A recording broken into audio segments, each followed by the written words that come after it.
आपकी मुंसफी से संसद नहीं चलेगी। मेरे यहाँ बोलने का क्रम मैं तय करूंगा।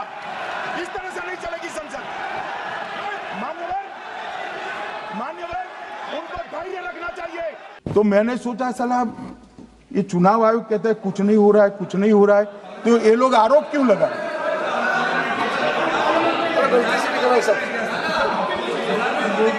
मान्यवर, मेरे शब्द कोई ऐसे हो तो काट दीजिए। काट दिया। राहुल, आज मैं माननीय गृह मंत्री जी से आग्रह करता हूं,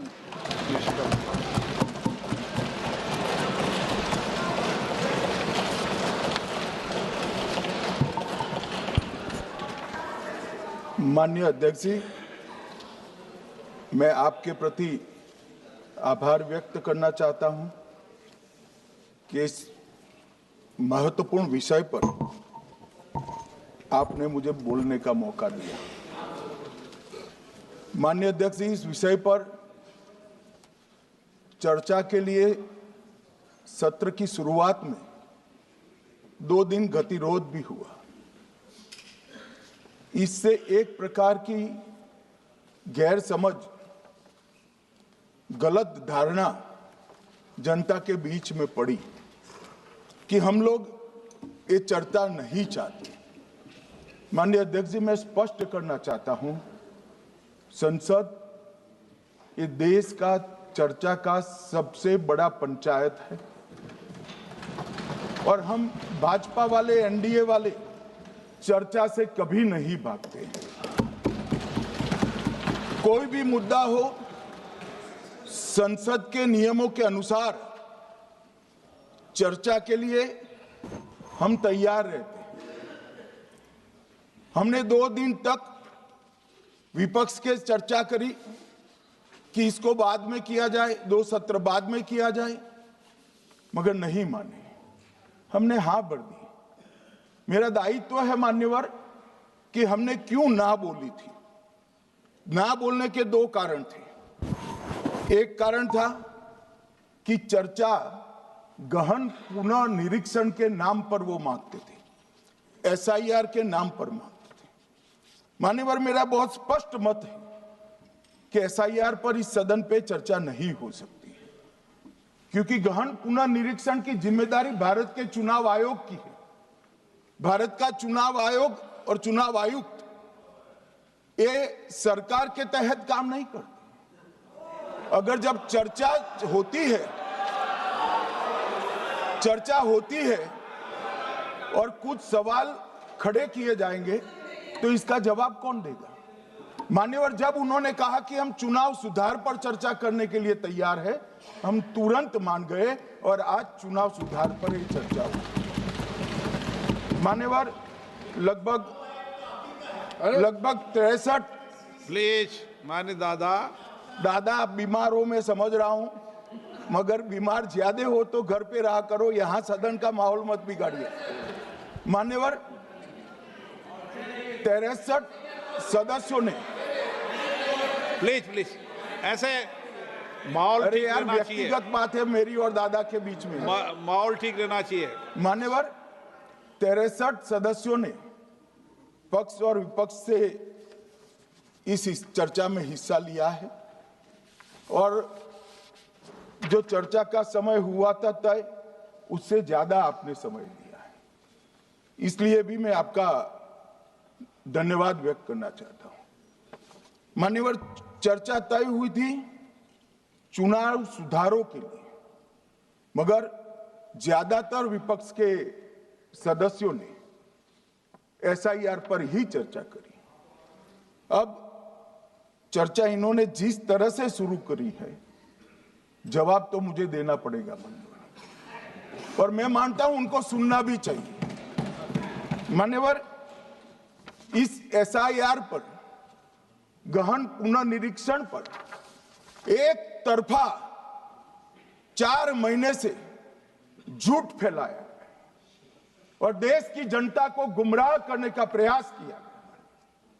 और मेरा आग्रह है सदन के पक्ष और विपक्ष के सभी सदस्यों, मैंने एसआईआर की प्रक्रिया का, इससे जुड़े हुए संवैधानिक अनुबंधों का और भूतकाल में जो एसआईआर हुए वो सभी का गहन अभ्यास किया है। मैं आज आपके माध्यम से इस सदन को और सदन के माध्यम से पूरे देश की जनता को जो झूठ विशेषकर कांग्रेस पार्टी द्वारा फैलाया गया है वो झूठ का मेरे तर्कों के हिसाब से जवाब देना चाहता हूं। आप बेटे बेटे ज्ञान मत दीजिए। मान्यवर, ये देश के संविधान में मान्यवर ये देश के संविधान से संविधान के अनुच्छेद 2 से चुनाव आयोग की रचना हुई। एक प्रकार से चुनाव आयोग एक संवैधानिक संस्था है।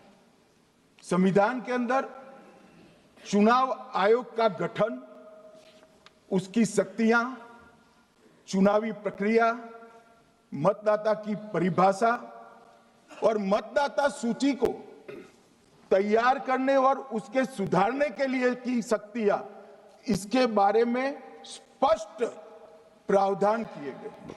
और मान्यवर, बड़ी विनम्रता से मैं बताना चाहता हूं कि प्रावधान जब किए गए तब हमारी पार्टी बनी ही नहीं थी। हमारी पार्टी के अलावे जो लोग हैं, इन लोगों ने संविधान सभा में चर्चा कर संविधान को बनाया था।